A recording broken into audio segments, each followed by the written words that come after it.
Hello students, आज के इस वीडियो लेक्चर में हम chapter number 4 documents related to formation of a company का एक्सरसाइज सॉल्व करने वाले हैं। तो इसका एक्सप्लेनेशन स्टार्ट करने से पहले मैं आपसे रिक्वेस्ट करूंगी कि अगर अभी तक आपने चैनल को सब्सक्राइब नहीं किया है तो जल्दी से चैनल को सब्सक्राइब कर बेल आइकन बटन पर प्रेस कर दीजिए ताकि आपको लेटेस्ट वीडियो के नोटिफिकेशंस मिलते रहे। डियर स्टूडेंट्स, यहाँ पर जो क्वेश्चन नंबर 5 है, answer in brief, already question number 4 तक मैं आप लोगों के लिए वीडियोस अपलोड कर चुकी हूँ।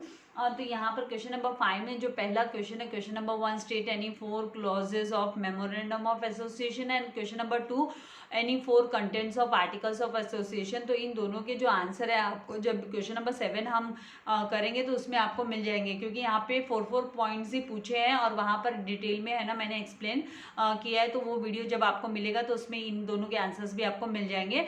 नाउ क्वेश्चन नंबर 3 में स्टेट द स्टैट्यूटरी रिक्वायरमेंट्स, आपको statutory requirements in relation to prospectus को लेकर कौन से स्टैट्यूटरी रिक्वायरमेंट्स है वो आपको लिखने हैं। तो यहाँ पर आंसर में हम लिखेंगे कि स्टैट्यूटरी रिक्वायरमेंट्स मतलब लॉ के तरफ से जो रिक्वायरमेंट होती है in relation to the prospectus, वो इस तरीके से है कि पहला जो है आपका draft prospectus to made public, आपको है ना प्रोस्पेक्टस का ड्राफ्ट तैयार करना पड़ेगा जो आप पब्लिक को इशू करने वाले हो। तो ड्राफ्ट प्रोस्पेक्टस जो है वो फाइल किया जाता है, सेबी के पास फाइल करना पड़ता है by the company, should be made available to the public and to the stock exchanges where the company wants to list its shares. Then second यहाँ पर है कि साइंड बाय द डायरेक्टर्स, उसको साइन उस पे है ना सिग्नेचर होने चाहिए डायरेक्टर्स के। तो prospectus must be signed by all the directors, जितने भी कंपनी के डायरेक्टर्स है, और by the duly authorised attorney, या है ना जिसको पावर ऑफ अटॉर्नी मिला हुआ है, ऑथराइज्ड अटॉर्नी मिला हुआ है, वो साइन करेंगे इसको। Then third one, registration of prospectus, prospectus को रजिस्टर करवाना पड़ता है आरओसी के पास, रजिस्ट्रार ऑफ कंपनी के पास। तो company a copy of the prospectus must be registered, that is filed with the ROC before issuing it to the public. Then fourth one is dating of prospectus, prospectus में जो date होगी और prospectus has to be dated, उसमें date mention करनी होगी। The date on the prospectus is considered as the date of publication, कब उसको public करने वाले हैं, publication वाली जो date है जब भी public को issue करेंगे हम prospectus, तो वो ये date इस पे होनी चाहिए। Then fifth one, issuing prospectus to the public, public को issue करना बाद में। तो prospectus must be issued to the public, public को कितने दिन में issue करना होता है? ये जो prospectus कंपनी तैयार करती है वो 90 डेज में एक बार रजिस्टर करवा लेती है कंपनी, जब 90 days from the date of registering a copy with ROC, ROC से रजिस्ट्रेशन के बाद में आरओसी जमा करने, आरओसी के पास जमा करने के 90 दिन के अंदर अंतराल में ही ये जो प्रोस्पेक्टस है वो पब्लिक को इशू करना होता है कंपनी को। तो आई होप यहाँ पर आपको ये जो इसके स्टैट्यूटरी रिक्वायरमेंट्स वो आपको समझ में आ गए हैं। नाउ जो नेक्स्ट है क्वेश्चन नंबर 6, उसमें जस्टिफाई द फॉलोइंग स्टेटमेंट्स हम कंप्लीट करेंगे। तो जस्टिफाई द फॉलोइंग स्टेटमेंट में सबसे पहला जो स्टेटमेंट है, आपको अपने स्ट्रॉन्ग पॉइंट्स रखने हैं यहाँ पर कि memorandum of association defines the limitations of the powers of the company, company के पावर्स के लिमिटेशंस को डिफाइन करता है मेमोरेंडम ऑफ एसोसिएशन। तो इसको आपको जस्टिफाई करना है। तो ये पहली बात तो ये मेमोरेंडम ऑफ एसोसिएशन होता क्या है वो लिखेंगे हम। तो memorandum of association is a primary document होता है of a company as it states the purpose, इसका पर्पस क्या है, क्या रीजन है, for which company is formed, किसके लिए कंपनी फॉर्म की गई है, वो इसमें मेंशन रहते हैं मेमोरेंडम ऑफ एसोसिएशन में। And it describes a range of activities, कौन कौन सी एक्टिविटीज कंपनी कैरी आउट करने वाली है वो इसके इस मेमोरेंडम ऑफ एसोसिएशन में मेंशन रहते हैं। एंड यहाँ पर section 2 sub section 56 of companies act 2013 define करता है मेमोरेंडम ऑफ एसोसिएशन की डेफिनेशन दी गई है कंपनीज एक्ट 2013 के हिसाब से अंडर सेक्शन 2 सब सेक्शन 56 के तहत कि memorandum of association of a company as originally framed, ये ओरिजिनली फ्रेम्ड किया जाता है, और एज ऑल्टर्ड या फिर उसको समय टाइम टू टाइम इसे ना मॉडिफाई किया जाता है इन परस्यूएंस ऑफ एनी प्रोविजन, अगर कोई भी नए रूल्स होते हैं, प्रोविजंस अगर कंपनी को लागू करने हैं of any previous company law और दिस एक्ट, या कोई भी मतलब प्रीवियस अगर कोई लॉ मॉडिफाई हो रहा है, उसमें कुछ ऑल्टरेशन हो रहा है, तो वो इसमें टाइम टू टाइम इसमें ऑल्टर करना, ये हुआ memorandum of association. Originally framed होगा या फिर ऑल्टर्ड कॉपी होगा। Then the above definition refers to, ये जो ऊपर डेफिनेशन दी गई है कंपनीज एक्ट 2013 के तहत, उसके हिसाब से जो मेमोरेंडम ऑफ एसोसिएशन है ये एक लीगल डॉक्यूमेंट है that must be prepared by every company. हर एक कंपनी को, जॉइंट स्टॉक कंपनी को ये प्रिपेयर करना कंपलसरी होता है, मस्ट है, जरूरी है, as per the provisions of companies act 2013।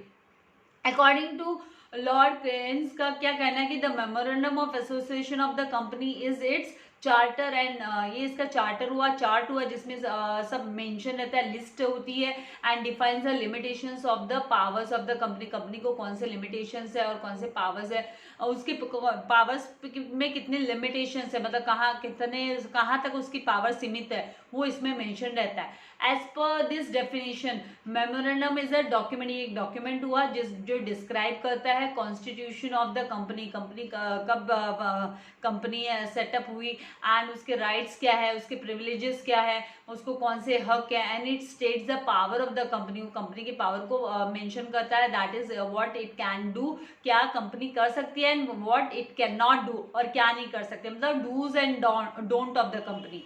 इसमें dos and don't of the company mention रहता है। Now what company can does and don't. Now यहाँ पर hence the memorandum of association defines the limitations of the powers of the company, company की जो powers कहाँ तक सीमित है उसके बारे में ये डिफाइन करता है मेमोरेंडम ऑफ एसोसिएशन। तो इस तरीके से आपको लिखना है। तो आई होप यहाँ तक आपको समझ में आ गया, आपको चाहिए तो आप इसके स्क्रीनशॉट ले सकते हैं। नाउ नेक्स्ट यहाँ पर है कि the ultra vires acts as a null and void. तो द मेमोरेंडम ऑफ एसोसिएशन क्या है, पहले हम उसके बारे में लिख देंगे कि ये the memorandum of association of the company is its charter, and ये डिफाइन करता है limitations of the powers of the company. Now यहाँ पे ये जो वर्ड अल्ट्रा का मतलब होता है बियॉन्ड, एंड वर्ड वायर्स का मतलब होता है पावर्स। तो अल्ट्रा वायरस मतलब बियॉन्ड पावर्स, तो बियॉन्ड पावर्स, तो यहाँ पर the ultra vires means beyond the powers of memorandum, memorandum के पावर के बियॉन्ड क्या है। तो द डॉक्ट्राइन ऑफ जो अल्ट्रा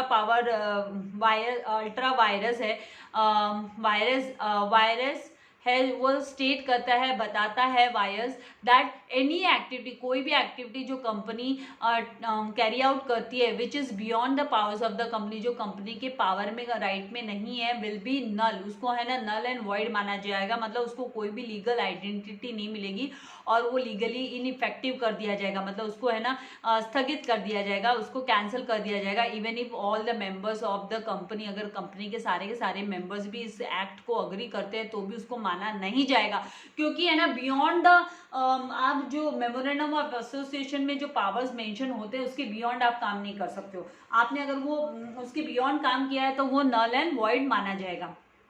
है तो any act done by the company beyond the scope of its object, उसके ऑब्जेक्ट के बियॉन्ड अगर कोई भी काम करती है विल बी अल्ट्रा वायरस, तो उसको हम अल्ट्रा वायरस बोलेंगे। And will be void and have no legal validity, तो उसको कोई लीगल वैलिडिटी नहीं मिलेगी, वो है ना लॉ में अनलॉफुल एक्टिविटी माना जाएगा। तो यहाँ पर उसको हमें ना कोई वैलिडिटी उसको नहीं दी जाएगी।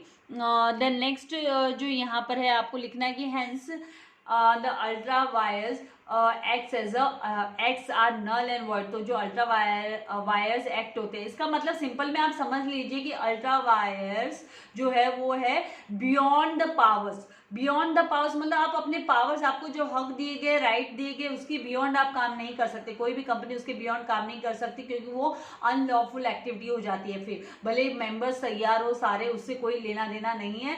जो लॉफुल एक्टिविटी है, जो कंपनी के मेमोरेंडम ऑफ एसोसिएशन में जो पावर्स उसको स्टेट किए गए, बताए गए, मेंशन किए गए, वही कंपनी यूटिलाइज कर सकती है, उसी के अकॉर्डिंग कंपनी काम कर सकती है। Hence ultra vires acts are null and void हम बोलेंगे। देन थर्ड जो जस्टिफिकेशन है उसमें आपको लिखना है कि contents of articles can be altered. क्या जो भी कंटेंट्स आर्टिकल्स में दिए गए उनको हम क्या ऑल्टर कर सकते हैं, मॉडिफाई कर सकते हैं। तो as per the section 2 sub section 5 of the companies act 2013। जो आर्टिकल का मतलब होता है, articles means the articles of association of company, as originally जो फ्रेम्ड किया जाता है और as altered from time to time in pursuance of any जो प्रीवियस कंपनी लॉ है, अगर उसमें कोई चेंजेस आता है तो इसमें भी ऑल्टरेशन किया जाता है। तो that is the originally framed जो आर्टिकल होता है उसमें चेंजेस करना, मॉडिफिकेशन करना। तो कंपनी कैन ऑल्टर, कंपनी को ये हक है, वो ऑल्टर कर सकते हैं आर्टिकल्स ऑफ एसोसिएशन, लेकिन उसके लिए उनको पास करना पड़ता है, स्पेशल रेजोल्यूशन पास करनी पड़ती है जनरल मीटिंग बुलाकर। जनरल मीटिंग में उन्हें स्पेशल रेजोल्यूशन पास करना होता है इसके लिए कि भाई वो ऑल्टर कर रहे हैं। तो alteration in articles bind the members, वो मेंबर्स को बांधता है in the same way as the original articles did, जिस तरीके से उन्होंने ओरिजिनल आर्टिकल पास किया था, बनाया था, उसी तरीके से फिर वो जब स्पेशल रेजोल्यूशन के को पास करके जब जनरल मीटिंग में ऑल्टरेशंस किया जाता है तो वो सेम वे प्रोसीजर के तहत ही होता है ये। तो a company can alter its articles of association in the following ways, कौन कौन से तरीके से वो जो है आर्टिकल्स ऑफ एसोसिएशन को ऑल्टर कर सकते हैं, मॉडिफाई कर सकते हैं। ऑल्टर का मतलब होता है मॉडिफाई कर सकते हैं। तो पहला, by adoption of new set of an articles, new set of articles को अडॉप्ट कर कर। Then second, by deletion of an article,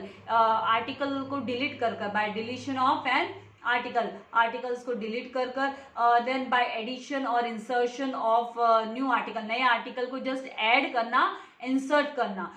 then by substitution of an article, एक आर्टिकल की जगह दूसरा आर्टिकल सब्सटीट्यूट कर देना। And by amendment of an article, तो ये जो है डिफरेंट वेज है आर्टिकल्स ऑफ एसोसिएशन को ऑल्टर करने के।